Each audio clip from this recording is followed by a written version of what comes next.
Bienvenue dans un nouvel épisode de Soluble. Aujourd'hui, je m'intéresse au coût de la vie étudiante et à un coup de pouce financier proposé par une commune située en Normandie. Bonjour Charlotte Goujon. Bonjour. Tu es la maire du Petit-Quevilly, une commune de près de 23 000 habitants, limitrophe de Rouen. C'est la capitale de la région Normandie. On va parler de la mise en place depuis la rentrée 2024 du revenu minimum étudiant que ta ville a décidé de proposer à certains de ses jeunes habitants. Tu nous diras pourquoi cette aide financière est devenue nécessaire selon toi. Quels sont ces critères et ces contreparties, car son versement engage les bénéficiaires qui sont âgés de moins de 25 ans. Mais d'abord, au début de chaque épisode, je demande à l'invité de nous dire quelques mots de son parcours. Alors j'ajoute aussi pour l'élu que tu as une petite question sur ta ville. Peux-tu nous parler un peu du Petit-Quevilly? C'est en Seine-Maritime, on est en banlieue de Rouen. Oui, c'est ça. Donc moi, je suis née et j'ai grandi dans la métropole rouennaise. J'ai 41 ans. Je suis mère de famille et je suis élue maire de Petit-Quevilly depuis juillet 2019. C'est une situation un peu particulière puisque les élections municipales les dernières ont eu lieu en 2020, mais le maire qui m'a précédée en fait a démissionné pour poursuivre ses activités professionnelles et donc j'ai pris sa suite quelque temps avant les élections de 2020. Pour parler de Petit-Quevilly, on est vraiment voisin de Rouen, c'est-à-dire qu'on est au cœur de la métropole. C'est une cité, une ville populaire, diverse. On est vraiment représentatif de ce que peut être la société avec des personnes de différentes origines sociales, de différentes nationalités. Donc, un beau mélange et un beau vivre ensemble. Mais on a aussi des difficultés sociales puisque le revenu médian est autour de 18 400 euros, donc c'est plutôt bas par rapport aux communes de même strate ou même à la moyenne nationale.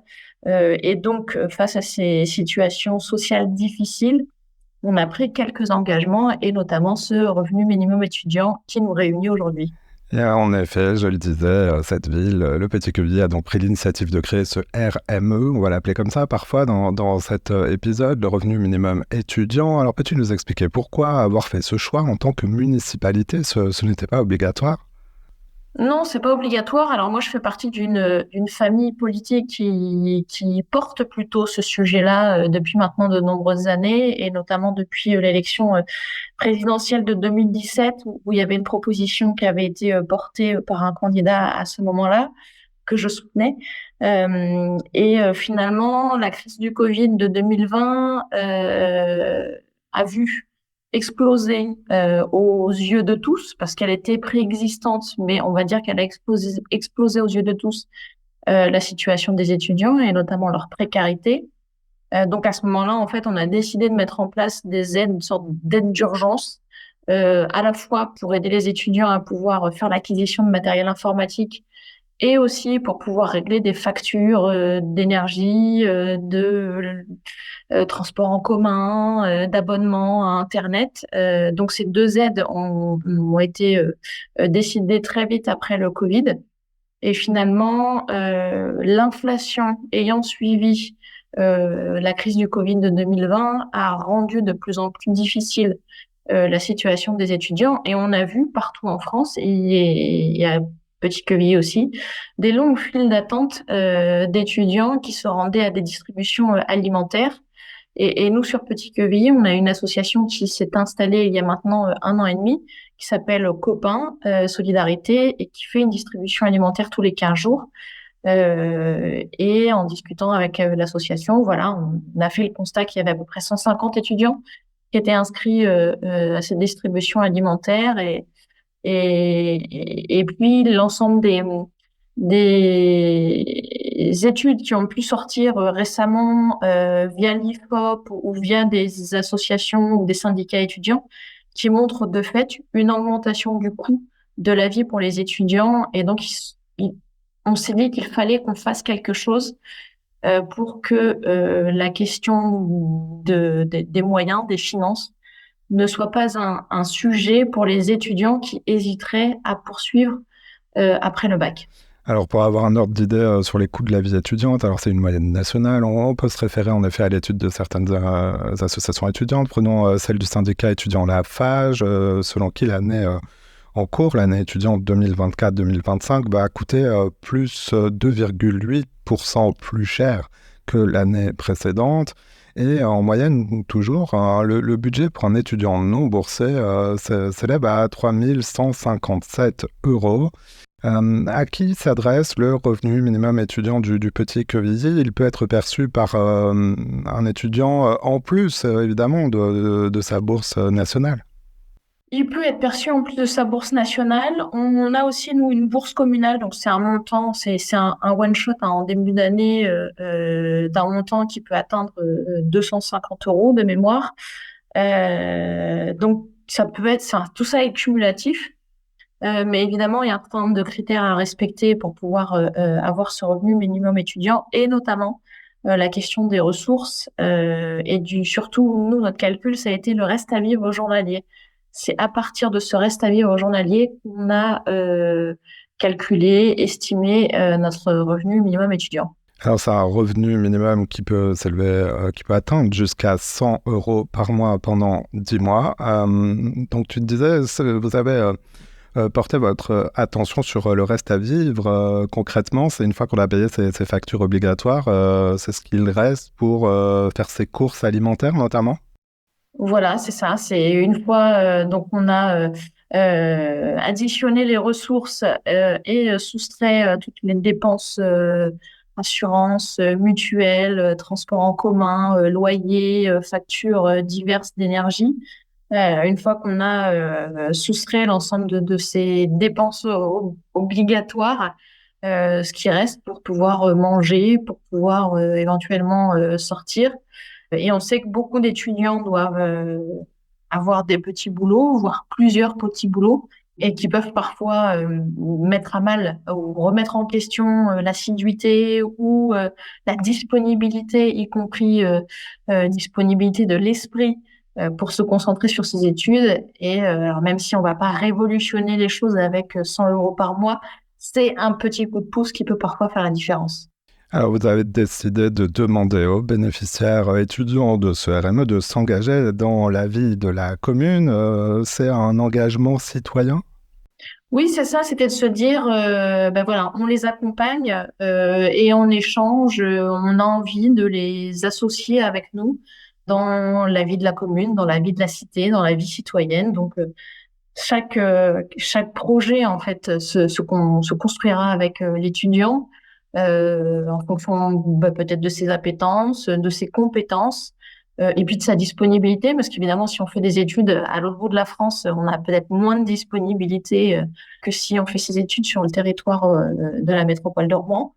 Et ça peut être nous accompagner sur les événements, les animations que nous, on peut avoir tout au long de l'année en ville, la fête au moment de Noël, la fête à la fin de l'année au printemps.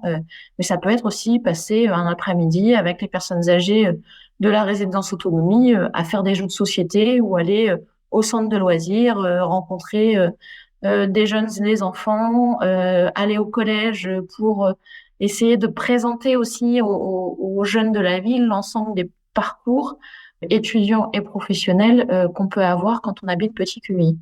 Alors, tu le disais, alors on parle parfois de précarité étudiante, en effet, et c'est souvent montré comme un facteur d'échec académique, comme on dit, d'échec scolaire dans ces études, ou en tout cas, ça occupe l'esprit, comme tu disais.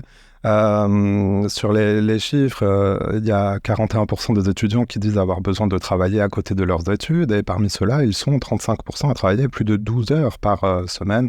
C'est en effet, on imagine, sur ce créneau de temps qu'il faut espérer libérer un peu de temps de non-travail pour y consacrer plus à ses études.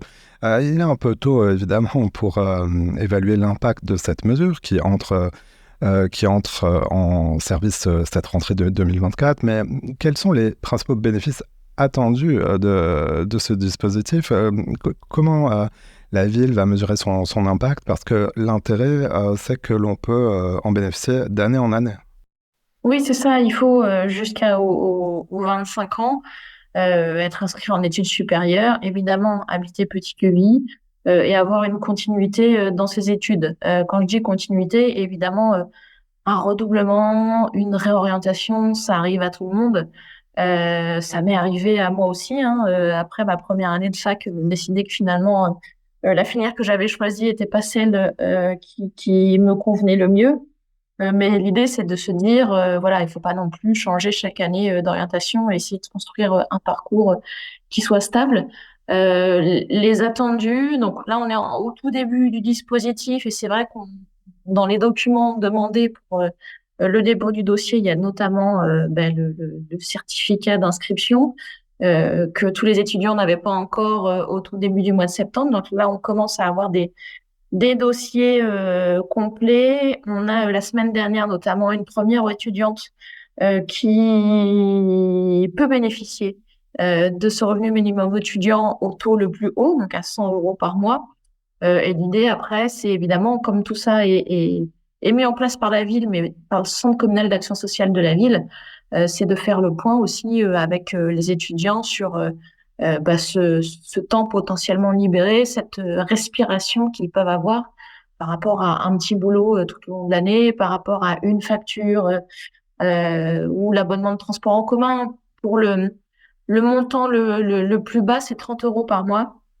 Et 30 euros par mois, ça correspond à un petit peu plus que l'abonnement mensuel de transport en commun sur la métropole de Rouen. Donc, ça peut permettre, ne serait-ce que de se dire, ce sujet-là de transport en commun ne va pas être un sujet et je vais pouvoir circuler librement sans me poser de questions.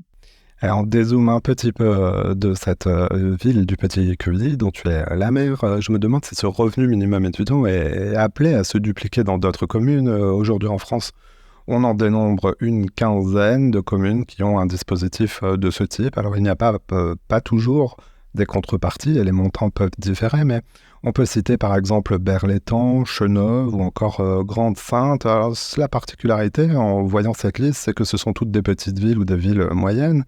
Alors, sur la base de l'expérience de cette mise en place au Petit-Quevilly, quels seraient selon toi les freins et les leviers pour une généralisation de ce type d'initiative en France? Alors, je parle de généralisation par les municipalités. On pense immédiatement à son coût pour les finances publiques. Oui, c'est ça va forcément dépendre, comme tu l'as dit, de la taille de la commune. Plus on est une grosse commune, plus potentiellement on va avoir d'étudiants et ça peut avoir un impact sur le budget qui est non négligeable. Et à l'heure où on a parlé tout au long de cette année 2023-2024 de la situation des finances publiques des collectivités territoriales et notamment des municipalités qui elles aussi subissent l'inflation, l'augmentation du coût de l'énergie, l'augmentation des matières premières, par exemple, pour cuisiner les repas des élèves dans les cantines. Et avec la suppression d'une des ressources qui était une des ressources principales des communes, c'est la suppression de la taxe d'habitation. Eh bien, voilà, les budgets des communes sont un peu tendus. Et on a la chance sur Petit-Quevilly d'avoir, enfin la chance, c'est le résultat quand même d'un travail, hein, de longues années de travail de sérieux vis-à-vis de la maîtrise du budget, de la maîtrise des dépenses et aussi surtout d'un investissement important dans la rénovation des bâtiments qui nous a permis aujourd'hui d'avoir de maîtriser, on va dire, l'impact de l'augmentation du coût de l'énergie, donc qui fait qu'aujourd'hui financièrement on peut le faire sur Petit-Quevilly, mais je pense que ce n'est pas le cas de toutes les communes. Et je pense, je l'ai évoqué en introduction, que ce sujet il devrait aussi être pris en main par l'État parce que selon qu'on habite dans une commune qui le met ou pas en place, on a la chance ou pas de pouvoir potentiellement en bénéficier et pour travailler sur l'égalité entre les citoyens, il faudrait que l'État évidemment se saisisse du sujet.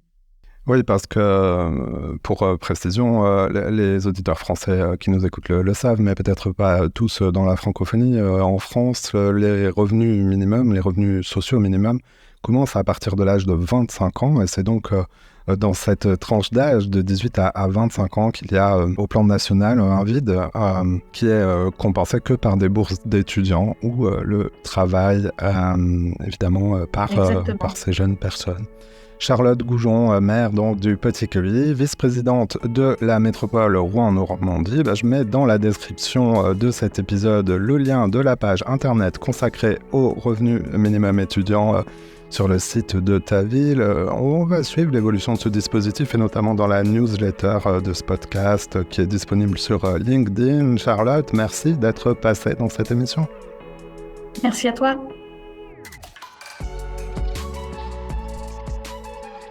Voilà, c'est la fin de cet épisode. Si vous l'avez aimé, notez-le, partagez-le et parlez-en autour de vous.